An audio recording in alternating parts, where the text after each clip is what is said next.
ہو گئی ہے جب ہم نے خبر سنی وہ یہ تھا کہ سسرال والوں نے 7 ماہ کی حاملہ بہو، جس کی آپ تصویر بھی دیکھ سکتے ہیں، اس لڑکی کو اس کو مارا، اس کی لاش کے ٹکڑے کیے،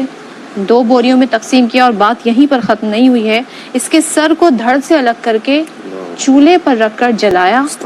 اور اس کا وہ حال کیا تاکہ اس کی شناخت نہ ہو سکے۔ اس کے بعد وہ دونوں بوریاں مختلف جگہوں پر پھینکی، ایک نہر میں پھینکی، ایک سڑک کنارے پھینکی۔ اب الزام کیا لگایا سسرال والوں نے کہ یہ اپنے کسی چاہنے والے کے ساتھ بھاگ گئی، کیونکہ لڑکی غائب ہو گئی ہے، تو لڑکی کہاں ہے، تو انہوں نے توجہ یہ دی کہ وہ بھاگ گئی ہے، جبکہ انہوں نے، اور یہ کون تھی، یہ اس کی اپنے رشتہ دار تھی، خالہ ساس تھی۔ آپ خالہ ساس تھیں، اور دوسرا شوہر بیرون ملک اس کے کام کرتا تھا، اور پھر یہ ہے کہ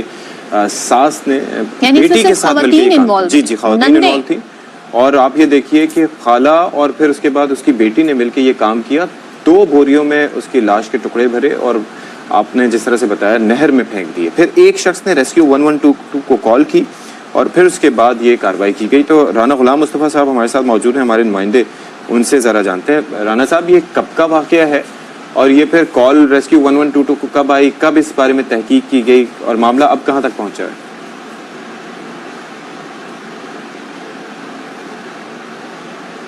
رانا غلام مصطفیٰ آپ ہیں ہمارے ساتھ؟ چلیں ہم بات کرنے کی کوشش کریں گے، لیکن آپ یہ سوچیں، ہم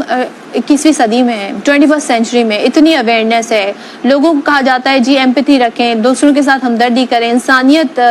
کی بنیادوں پر لوگوں کے ساتھ سلوک کریں، لیکن جب آپ کے گھر میں آپ کے ساتھ ہی ہو رہا ہو، مجھے تو سب سے زیادہ حیرت ہوئی کہ اس میں خواتین انوالو ہیں۔ اس کے لیے آپ کو انتہائی شفاق اور ظالم ہونا پڑتا ہوگا کہ جب آپ کسی کے اوپر اس طرح چھری چلائیں یا اس کو چولہے پہ رکھ کر جلا دیں، پورے پلاننگ سے آپ اس کی لاش ٹھکانے لگائیں، اور پھر یہ، اور اس کا ایک بچہ آلریڈی موجود تھا اور وہ 7 مہینے کی حاملہ تھی، یہ بھی ڈبل مرڈر کہیں گے، تو آپ یہ ڈبل مرڈر ہے بیسیکلی۔ اور رانا غلام مصطفیٰ ہمارے ساتھ موجود ہیں، ان سے ذرا بات کر لیتے ہیں۔ رانا صاحب، یہ کب کا واقعہ ہے، ایک تو یہ بتائیے گا، اور پھر یہ کال کس نے کی تھی ریسکیو 1122 کو اور کیا بتایا تھا، کیا تحقیق ابھی تک کہاں پہنچی ہے؟ اشفاق، یہ کوٹلی مرلہ ہے، تھانہ موترا کا گاؤں ہے ڈسکا کے ساتھ ہی، تو وہاں کی سگڑا بی بی جو اس کی 5 بیٹیاں ہیں، ایک ہی بیٹا، جس نے اپنی بانجی کو اپنے بیٹے کے لیے رشتہ مانگا، شادی کی 4 سال قبل، تو اس کے بطن سے ایک بیٹا جو ہے 2 سال کا شافع پیدا ہوا، اب وہ حاملہ تھی 7th منتھ کی جو بتایا گیا ہے۔ تو یہ بانجی اور خالہ کا جو رشتہ تھا وہ ساس اور بہو میں جب بدلا تو روایتی جو بات ہے ساس بہو کے درمیان وہ سلسلہ شروع ہو گیا، نفرت اس حد تک بڑی کہ وہ اس مطلب خوفناک وحشتناک انجام تک بات پہنچ گئی۔ تو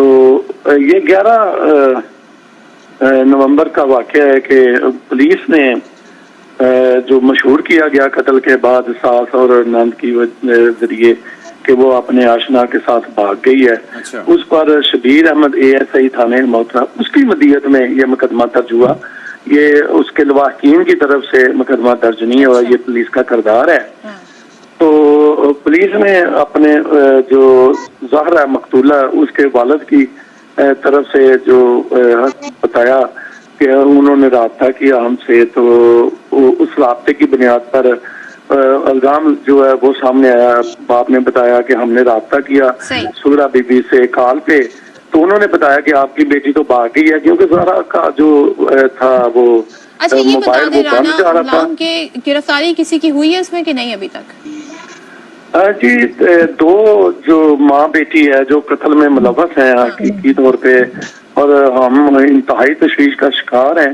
کہ اس طریقے سے 2 خواتین کس طرح قتل کر سکتی ہیں کہ زہرا کی ٹانگیں کاٹ کے بازو کاٹ۔ ٹھیک ہے، اس پر بات کر لیتے ہیں۔ ہمارے ساتھ موجود ہیں DP سیالکوٹ رانا عمر فاروق صاحب۔ رانا صاحب، یہ ذرا فرمائیے گا کہ اس وقت سچویشن کیا، اور تو ڈبل مرڈر ہوا کیونکہ وہ 7 منتھ پریگننٹ بھی تھی، تو مقدمہ کن دفعات میں درج کیا گیا ہے اور کیا ابھی تک آپ